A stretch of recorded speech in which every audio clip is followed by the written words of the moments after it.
माननीय मुख्यमंत्री पंजाब राज्य श्री भगवंत सिंह मान जी, हमारे मित्र आम आदमी पार्टी के व्यवस्थापक माननीय मुख्यमंत्री दिल्ली श्री अरविंद केजरीवाल जी, दोनों राज्यों के तेलंगाना और पंजाब राज्यों के चीफ सेक्रेटरीज, तेलंगाना राज्य से मेरे साथ आए हुए मंत्रीगण, पार्लियामेंट के सदस्य, एमएलएस और अन्य साथी, सभा में उपस्थित किसान नेता हमारे मित्र राकेश टिकायत जी और पंजाब राज्य के भी जो किसान नेता है वो नेतागण, सभा में उपस्थित भाइयों और बहनों, सत श्री अकाल। ये कोई खुशी की बात नहीं है, दुख की बात है। अफसोस है कि 75 साल के आजादी के बाद हम लोगों को इस तरह के सभाएं करने पड़ते हैं।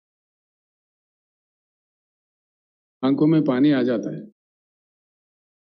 बड़ा दर्द होता है। आखिर ऐसा क्यों है हमारा देश? इसके बारे में जरूर चिंता करने की जरूरत है। हर चीज के लिए हर किसी को काफी हिंदुस्तान के एक शहरी होने के नाते कईयों ऐसी समस्याएं हैं जिनके लिए लोगों को लड़ने पड़ते हैं, मरने पड़ते हैं, शहादत देनी पड़ती है। क्या मजबूरी है? हम ही नहीं, दुनिया में कई देश है, समस्याएं हर जगह होती है। ऐसा नहीं कि किसी समस्या किसी देश में नहीं है, लेकिन हमारे पास जिस प्रकार की समस्याएं हैं इस प्रकार के कहीं भी नहीं होते। अगर आप लोगों ने जो शहादत दी है आपके परिजनों ने किसान आंदोलन चलाते हुए केंद्र सरकार को मजबूर करके अपने कानून वापस लेने तक जो लड़ाई जारी रखे, मैं उन तमाम किसान नेताओं को, किसान भाइयों को सर झुका के प्रणाम करता हूं। जो लोग शहीद हुए हम उनको वापस तो ला नहीं सकते, लेकिन जैसा माननीय केजरीवाल जी ने कहा, माननीय मान साहब ने कहा, हमदर्दी हम जरूर जुटा सकते हैं कि आप अकेले नहीं हैं, आपके साथ सारा देश है। हमदर्दी जताने वाला, फील करने वाले लोग हैं। पंजाब एक ऐसी महान राज्य है, महान धरती है, जहां से शहीद आजम भगत सिंह आजादी का जंग लड़े थे। पंजाब ने देश के लिए दो महत्वपूर्ण योगदान दे चुके हैं। एक आजादी के जंग में जिस प्रकार का कुर्बानियां पंजाब ने दी है, हिंदुस्तान का इतिहास कभी नहीं भूल सकता। और उसके बाद जैसा मान साहब अपने शब्दों में कह रहे थे, सारा देश जब अन्न के लिए परेशान था, खाने के लिए परेशान था, पहला हरित क्रांति पंजाब में लाके अपने खून पसीना बहा के पंजाब के किसानों ने जिस प्रकार का योगदान, देश को अन्न दिया, देश को खाना दिया, ये भी कोई कम बात नहीं है। बहुत बड़ा योगदान है पंजाब का, ये कभी भूला नहीं जा सकता। हिंदुस्तान के इतिहास में स्वर्णाक्षर से लिखित रहेंगे। गलवान में जो सेना के आर्मी के साथ जो झड़प हुआ,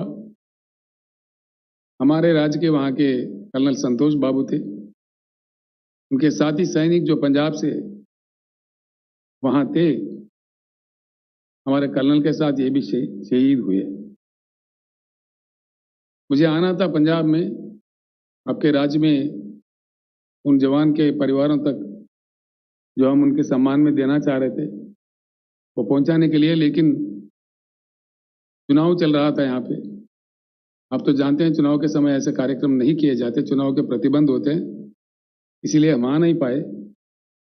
हाल में भाई केजरीवाल से मेरा बात हुआ जब उनका आम आदमी पार्टी सरकार यहाँ बना, तो उन्होंने कहा बिल्कुल ये अच्छे कार्यक्रम है, हम सभी मिलकर जाके किसान भाइयों का थोड़ा दुख मिटाने का कोशिश करते हैं।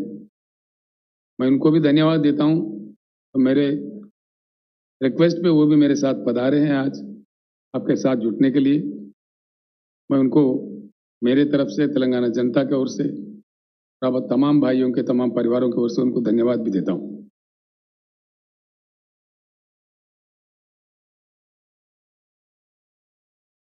किसान भाइयों से, किसानों से मैं अनुरोध करता हूँ, जैसा केजरीवाल जी ने कहा, हर राज्य में राज्यों के सरकार कुछ ना कुछ प्रयास कर रहे हैं, हम भी कर रहे हैं। हमारे पास तेलंगाना राज्य बनने से पहले हमारे किसानों का बहुत दुखद स्थिति थी।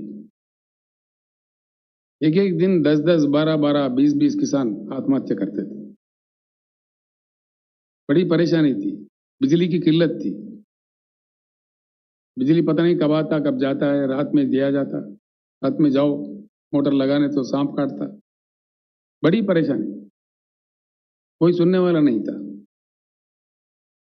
अब तेलंगाना राज्य बनने के बाद भगवान की कृपा है, बिजली को हमने ठीक किया। पूरे राज्य में, पूरे, तो चाहे उद्योग हो, कमर्शियल हो, डोमेस्टिक हो या सिंचाई के लिए किसानों को हो, 24 घंटा उच्च गुणवत्ता वाला पावर दिया जाता है, और वो भी मुफ्त में दिया जाता है। ये बात मैं इसलिए जिक्र कर रहा हूं, आज जो दिल्ली में हमारे सर पे बैठे हुए सरकार है, वो कह रहा है कि भाई मीटर लगा दो, मीटर लगा कर नापो, पैसे वसूल करो, उनको खून चूसो। हमने कह दिया, हमारे असेंबली से कह दिया कि हमारे जान भी जाए लेकिन मीटर नहीं लगाएंगे, आप जो मर्जी कर ले। यानी कि किसी राज्य अगर देना भी चाहता है, अब जैसा कि मान साहब मूंग खरीदने का एमएसपी देके ऐलान किया, वो भी उनको पसंद नहीं है। किसी भी राज्य में किसी मुख्यमंत्री, वहां के प्रशासन कुछ किसानों की भलाई के लिए काम करता है, वो उनको पसंदीदा नहीं है और दबाव डालते हैं। बड़े अजीब अजीब चीजें मिलते हैं। आप लोगों ने आंदोलन किया, आप बखूब जानते हैं कि क्या क्या, ये किस प्रकार का उन्होंने आरोप लगाया। आंदोलन के साथ खालिस्तानी कहा, देशद्रोही कहा, पता नहीं क्या क्या कहा, हम सुन रहे थे। तो मेरा एक ही प्रार्थना होगा किसान नेताओं से, इस आंदोलन को हम जरूर जारी रखें। अब क्या आंदोलन जो चलना चाहिए सिर्फ पंजाब, हरियाणा, उत्तर प्रदेश या दिल्ली, इन राज्यों से नहीं, सारे हिंदुस्तान से चलना चाहिए। पश्चिम, पूरब, दक्षिण, उत्तर, पूरे किसान मिलकर हमको लड़ना चाहिए।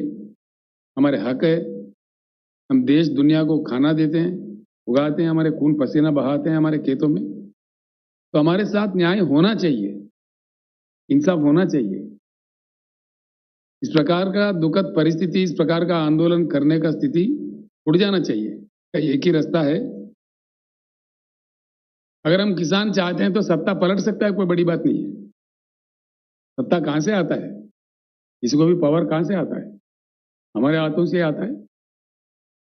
आंदोलन जब तक जारी रखे कि किसान के उगाई फसल को सही दाम मिले, अच्छे दाम मिले, उसका संविधानिक रक्षा मिले, कॉन्स्टिट्यूशनल गारंटी मिले। जो पार्टी ऐसे कहेगी आगे चल के अगले चुनाव में, उसी को हम साथ दें। ये आवाज, इस प्रकार का ऐक्यता सारे हिंदुस्तान में अगर हमारे किसान नेता ला पाएंगे, ये जरूर संभव होगा। जैसा हम किसान प्रेमी सरकार जहां जहां भी है हिंदुस्तान में, कई सरकारें हैं राज्य प्रशासन चलाने वाले, वो सारे भी एकजुट हो जाएंगे। अब के जो आंदोलन चलेगा, हम भी साथ रहेंगे। केजरीवाल जी खुशकिस्मत थे, उनके बॉर्डर पे हो रहे थे, उन्होंने खिदमत किया, आंदोलन का काफी सेवा किया। किसानों को बचाने का भी प्रयास किया। अब हम सारे किसान आंदोलन के साथ जुड़ जाएंगे और जब तक लड़ेंगे तब तक हमारे पूरी मांगे केंद्र सरकार नहीं मान जाए, इस प्रकार का आंदोलन को जरूर पूर्ण समर्थन हम देते रहेंगे। आप लोग आगे बढ़िए, इतना मैं किसान नेताओं से प्रार्थना करता हूं। भाइयों, हम जिन लोगों ने जान गंवाई है उनको वापस तो ला के नहीं दे सकते आपको, बस आपके साथ हमदर्दी जता के कुछ अच्छे शब्द बोलने के लिए, आपके थोड़ा मन शांति करने के लिए आए हैं। सच्चे दिल से भगवान से प्रार्थना करते हैं, जिन्होंने आपके पास आपने ले लिया है उनकी आत्मा को जरूर शांति दे, आपके चरणों में अच्छे स्थान दे। और परिवारों से भी हम प्रार्थना करते हैं, जो आत्मशक्ति दे इस दुख को सहने का भगवान आपको सौंपे। इतना कहते हुए मैं अपना शब्द समाप्त करता हूं। धन्यवाद।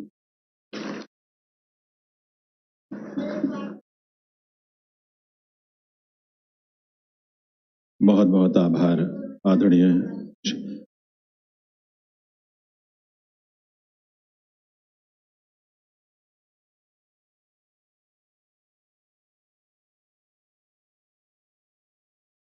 जी जी।